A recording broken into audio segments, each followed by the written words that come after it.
Chairman of the Joint Chiefs of Staff, retired Admiral Mike Mullen, for his first televised interview since speaking out on this controversy. Admiral, a number of top retired military leaders like yourself had declined to speak out on the commander-in-chief for the past 3+ years. That ended this week with General Mattis, you, others. Why now, sir? Well, as I said in the piece that I wrote, Chris, I think we've reached an inflection point in the country, and specifically to address the issue of racism, which was obvious, the substantial protests that were out there, mostly peaceful, was a very strong message. And then the use of the potential use of our military to fight our own people, to deploy in the streets, and to use a phrase that the Secretary of Defense used, to dominate in the battle space. We have a military to fight our enemies, not our own people.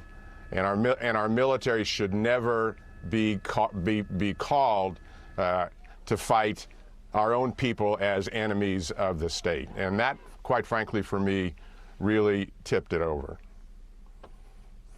Let's review the events of last Monday afternoon, which is the event that I think sparked you to finally write your piece and to break your silence.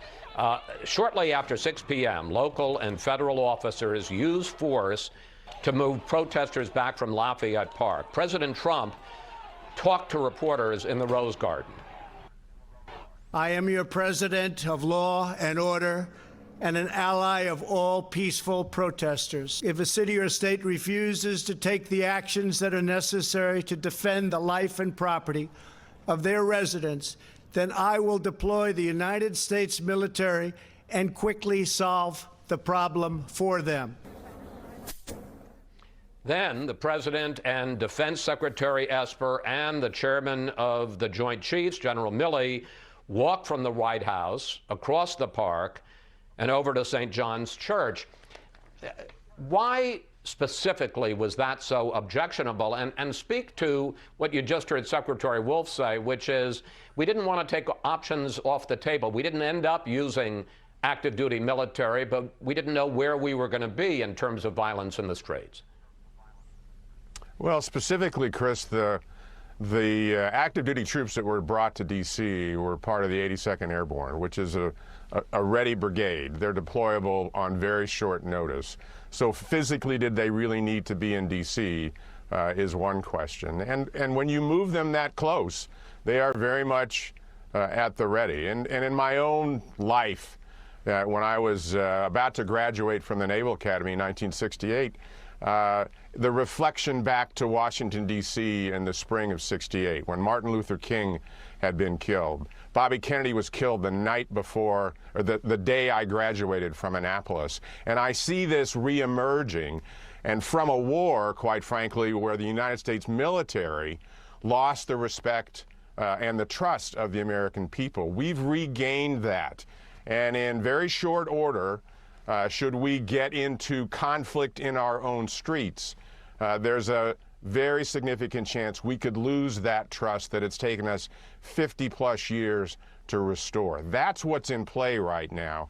And when you really don't need that kind of force, the American military to turn on the American people, particularly when they are executing their right to protest, that is emblazoned in the Constitution of the United States.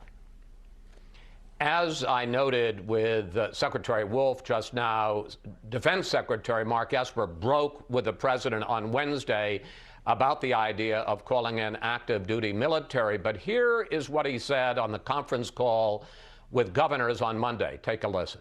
I think the evidence was clear come Saturday night and Sunday night. And so at my urging, I agree, we need to dominate the battle space.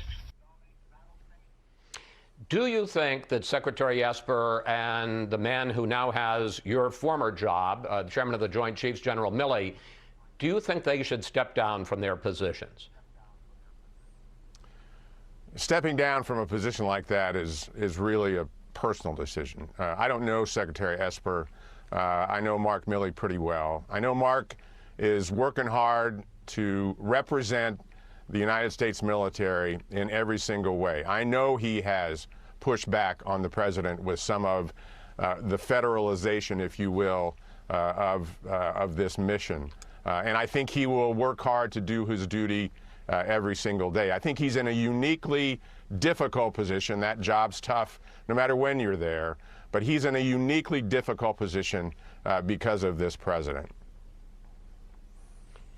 I have a couple of questions I want to squeeze in, and we got less than 3 minutes. The U.S. military, I think you would agree, I think you're very proud of, is one of the great institutions in this country in terms of the way that it has handled the issue of race over the last more than half century.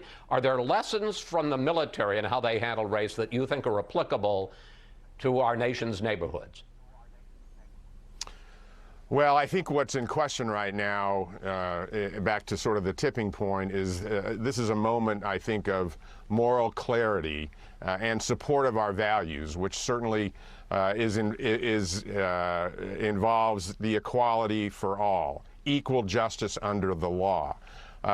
And we've been actually very, very good at making an awful lot of progress with respect to that. That said, I've heard from minority members of the military right now who are in despair and in anguish and appreciated my comments because it gives them some hope that leadership may be more courageous. So there is a lot to learn. And yet we're not perfect in the military. Probably the single biggest thing we lack are black leaders at the 4-star level. And we should do much more about that. Right. And that's on the current military leadership.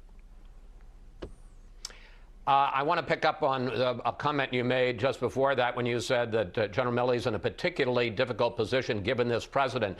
In your essay for The Atlantic, you had some very tough things to say about President Trump. I want to put them up on the screen. He laid bare his disdain for the rights of peaceful protest. I am less confident in the soundness of the orders they will be given by this commander-in-chief. This is not the time for stunts. This is the time for leadership. There was talk, Admiral Mullen, as you well know, back in 2016 that you might run on a ticket with Hillary Clinton against Donald Trump. There was talk that you might run on a ticket with Howard Schultz against Donald Trump in 2020. Some might call you, perhaps today the president will call you, a Trump hater. How do you plead, sir? My goal in both expressing myself recently and I was not involved in any of those discussions in 2016 as you just described. My goal is to support what we need for the country. This is a moment, as I said, of moral clarity. I think it's very clear in the future whether we want to unify the country in a political division, in the political division that has existed now for years, or whether we want to continue to divide the country. That is a choice that the American people have in front of them in the very near future. Admiral Mullen, thank you. Thanks for your time, sir. Always good to talk with you.